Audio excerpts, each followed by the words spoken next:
খুলনা থেকে এসেছি এই জাতীয় মহাসমাবেশে সফল করার জন্য। আলহামদুলিল্লাহ যে এরকম একটা সুন্দর পরিবেশ আমরা পাইছি, এই জন্য আগে থেকেই আসছি, কারণ কখনো এরকম সুযোগ পাইনি। জামাত ইসলাম করার আগে কোন দল করতেন?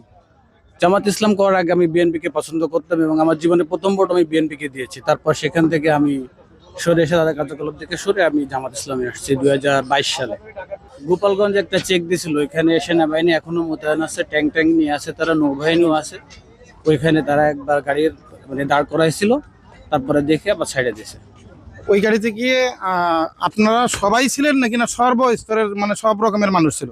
ওই সব রকম, আমরা তো লোকালে আসছি, সোহাগ পরিবহনে আসছি, শুধু আমরা তো আসছি সমাবেশের উদ্দেশ্যে। এমনি যারা তাদের কাজের জন্য ঢাকা আসছে, কিন্তু এখানে সেনাবাহিনী, নৌবাহিনী প্লাস পুলিশ মোতায়েন আছে এখানে। আচ্ছা, ওই গোপালগঞ্জের উপর দিয়ে যদি কোনো গাড়ি আসতে যায় কোনো সমস্যার সম্মুখীন হতে পারে বলে আপনার মনে হয়? জি না, সেনাবাহিনী এবং পুলিশ, নৌবাহিনী তারা এখন